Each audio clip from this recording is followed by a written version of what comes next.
আছে আমাদের আরো কত দিন ট্রিপ, আরো 1 মাস, আরো 1 মাস, 1 মাস আরো অনেক দিন। মাত্রই তো আসলাম, এটা আপনাদের জন্য ভালো ভালো ভিডিও বানাই, পরে যাবো ইনশাআল্লাহ। আর যেহেতু কানাডা অনেক দূরের একটা জায়গার জন্য আমরা একটু ভাবছি এখানে যেহেতু আসছি একবার ভালো মতো কাজ করে যাই। তারপর আবার বিজনেস ক্লাসে আসছি, সো বিজনেস ক্লাস যারা ওঠেন বা যারা আপনারা সার্চ করলেও পাবেন যে ওখান থেকে বাংলাদেশে আসার কস্টিংটা কত। আর আমরা জাস্ট 4 দিন আগে বুকিং যারা করছি। আগে কাটে ধরেন 1 মাস 20 দিন 25 দিন তাদের জন্য একটু কম হয়, বাট যারা আমাদের মতো একদম সাডেনলি কাটে তাদের জন্য অনেক বেশি। কারণ আমাদের এখানে আসার কোনো প্ল্যান ছিল না, হঠাৎ করে প্ল্যান হয়েছে। আমরা ভিসা জাস্ট অ্যাপ্লাই করছি, ভিসা যে হবে সেটাও জানতাম না। আবার খেলা ছিল 2 তারিখে, আমরা চাচ্ছিলাম না খেলাটাও যাতে কোনোভাবে মিস হয়, তো সেই কারণে আমরা আরো তাড়াহুড়া করে 1 তারিখের মধ্যে এখানে চলে আসছি। আচ্ছা, একজন কমেন্ট করেছে আপু এখানে কি গরম নাকি উইন্টার এখন?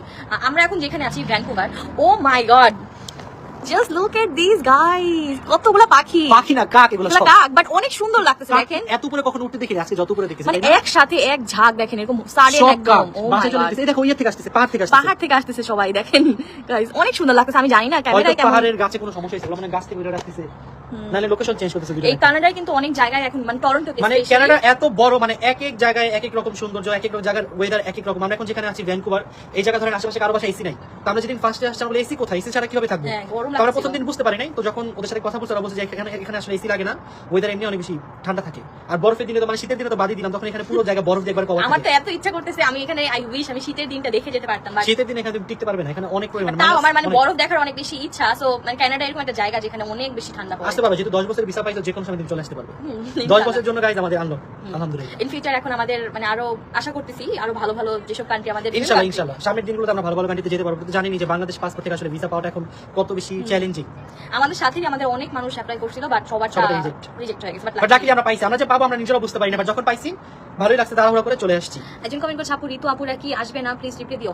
ওরা নেক্সট ডে আমরা আবার একটা ট্রিপ দিতেছি যাওয়ার পরেই, তো ওই ট্রিপে ইনশাআল্লাহ সবাই একসাথে যাবো। বাট এখন বর্তমানে কানাডাতে আমরা মানে যাওয়ার পর ওদের অ্যাপ্লাই করবো, তখন যদি হয় ইন ফিউচার আমরা আবার আসবো। মানে কানাডা তো মাত্রই আমরা কভার করলাম, আসবো ভবিষ্যতে কয়েকদিন পর বা পরে, একবার এখনই না। আসলে এখন তো বলতে পারতেছি না, সবকিছু আল্লাহর হাতে, আমরা কখন কোথায় যাবো আমরা নিজেরাও জানি না, আমরা নিজেরাও চাইলেও ডিসাইড করতে পারবো না। আমরা মানে এই বছর কানাডাতে আসবো আমরা কি এটাও তো আমরা ভাবিনি, সেটা আল্লাহ কখন কাকে কোথায় নিয়ে যায় এটা আসলে আমরা কেউ বলতে পারি না। সো নেক্সট ডেস্টিনেশন কোথায় এটা একমাত্র শুধুমাত্র আল্লাহ তাআলাই জানে। রিজিক যেখানে আছে সেখানে যাবো ইনশাআল্লাহ। তো এই তো সবাইকে গুড মর্নিং। এখন আমরা আবার ব্লগিং এ চলে যাব। আর এই তো আমার ড্রেসটা যেটা আছে এটার মধ্যে 2টা কালার আপনারা अवेलेबल পেয়ে যাবেন। এটা খুব সুন্দর একটা সেট, এটা আমি এখনো পরিনি, বাট কোথায় পরে যাওয়া উচিত এটা বলো তো? অনেক সুন্দর একটা জায়গা পরে যেতে হবে, তাই না? সো এটা আমি ইন ফিউচার কোথাও ঘুরতে গেলে পরে যাবো, বাট আপনাদের জন্য আজকে লাইভে পরে আসছি। সো এটা যদি আপনারা নিতে চান, নিচে কিন্তু খুব সুন্দর করে প্রিন্ট করা আছে এটার, তো আমি দেখাতে পারছি না যেহেতু আমার একটাই আউটফিট। আর এবার ট্রিপে আমি যতগুলো ড্রেস নিয়ে আসছি সব সানফ্লাওয়ার থেকে নিয়ে আসছি, জাস্ট 4-5টা বাদে।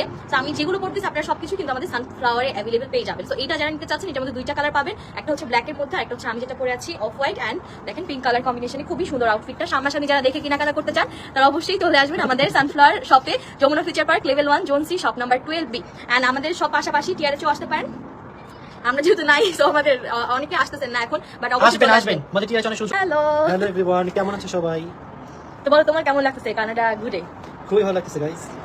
আজকে আমরা অনেক সুন্দর একটা লোকেশনে আছি, এখন এটা হচ্ছে কানাডা ভ্যানকুভার। এখানে ওয়েদারটা অনেক বেশি জোস। আমরা টরন্টো ছিলাম, কিন্তু টরন্টো এখন প্রচুর পরিমাণে গরম। এখানেও আজকে মানে সারা দিন বলো সকাল থেকে একদম টোটালি বৃষ্টি একটা ওয়েদার ছিল, সারা দিন বৃষ্টি। এখন বাজে 8:30 রাত, কিন্তু দেখেন এখনো কত রোদ। একটু ব্যাক ক্যামেরায় দেখাই, দেখেন আমাদের সামনের ভিউ, মাশাআল্লাহ মাশাআল্লাহ আলহামদুলিল্লাহ। দেখেন এই যে আমাদের সামনে কি সুন্দর একটা একদম কি বলে এটা আইল্যান্ডের একটা মতোই, না আইল্যান্ডে না, পাহাড়ের উপর। আমরা পাহাড়ের উপরে, হ্যাঁ হ্যাঁ। এই যে দেখেন এই সাইডে হচ্ছে পাহাড়, দেখেন ওয়েদারটা কি সুন্দর, তাই না? মাশাআল্লাহ। সো এই তো আমরা তো অনেক বেশি এনজয় করতেছি কানাডাতে। আই উইশ আমাদের সাথে আমাদের বাকি টিম মেম্বাররাও থাকতো, তাই না? তাহলে আমরা আরো বেশি এনজয় করতে পারতাম। ওরা থাকলে গাইস অনেক বেশি মজা হতো। যেহেতু দুইজন আছে এখন কি করব গাইস, দুজনই মজা করার চেষ্টা করতেছি। কথা ভাবলো এখন কষ্ট লাগবে, তাই একটু কমই ভাবতেছি। যতটুকু পারতেছি দুইজন মিলে কষ্ট করতেছি, ব্লগ বানাচ্ছি আপনাদের জন্য। এভরিডে শুট করতেছি আপনাদের জন্য। আজকে আমরা আমাদের 14 নম্বর ভিডিও শুট করতেছি আই কেস। আমরা ক্যানাডা আসছি আজকে 16 দিনে 14টা ভিডিও করতেছি। এটা গাইস আমাদের জন্য অনেক বড় একটা আসলে হার্ড ওয়ার্কিং চ্যালেঞ্জিং বিষয় ছিল। আমরা একদিনও ব্রেক নেই নাই, প্রতিদিন শুট করছি। আপনার পেজে একটা মেকআপ পাউচ অর্ডার করেছিলাম। হ্যাঁ, আমাদের পেজে তো কোনো মেকআপ পাউচ আছে, পাউচ ব্যাগ। আপনি একটু পেজে ইনবক্স করেন আপু, এই পেজ আপনাকে বলে দিবে, দিয়ে দিবে ইনশাআল্লাহ। অনেকে তো বিকাশ নেই, আসলে আপু বিকাশ ছাড়া আমাদের অ্যাডভান্স করা হচ্ছে না। এটা আমাদের সানফ্লাওয়ারের যে ওনার সিও সে এই রুলসটা করে দিয়েছে। So that's the reason bKash advance করতেই হবে, আপনি সেটা যেখান থেকেই করেন না কেন। আপু কেমন আছো? আলহামদুলিল্লাহ ভালো আছি। এখন হচ্ছে আমাদের এখানে বাজে রাতের 8:30, আর বাংলাদেশ এখন বাজে সকাল 9:30। তো বুঝতেই পারতেছেন মানে আমাদের একটা লাইফ মানে এমন একদম আমাদের জীবনটা হচ্ছে এইভাবে একদম উল্টাই গেছে, একদম টোটালি একদম ঘুরে গিয়েছে। সো এইভাবেই করি আমরা এখন দিন যাপন করতেছি, আলহামদুলিল্লাহ অনেক ভালো।